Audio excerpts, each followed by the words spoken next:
जी अब की चली ना बहाना, रउआ संगे असो हमको है जाना।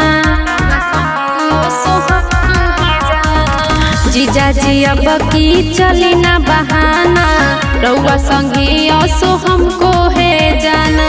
हमरो मन कराई दर्शन तोए हो गइल बा हमरो शादी।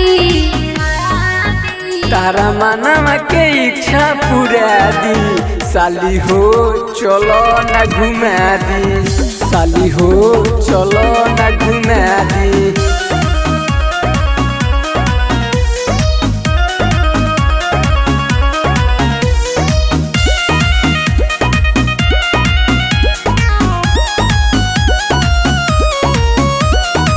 चली घुमा दी हमके थाने के मेला, तोके देखाई हम सर्कस के खेला। चली घुमा दी हमके थाने के मेला, तोके देखाई हम सर्कस के खेला। करबो अरजी मैया से जीजा, हमरो भगिया जगा दी। तारा मनवा के इच्छा पूरा दी, साली हो चलो न घुमा दी, साली हो चलो न घुमा दी।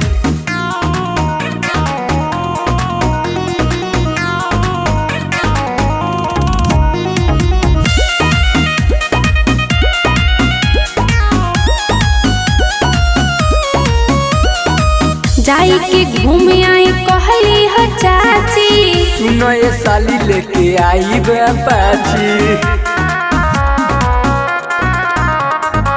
जाई के घूम आई कहली ह चाची, सुनो ये साली लेके आई बापाची। टुनटुनिया तो दीपांशु दीवाना, मिल के खाई प्रसादी। तारा मनवा के इच्छा पूरा दी, साली हो चलो न घुमा दी, साली हो चलो न घुमा दी।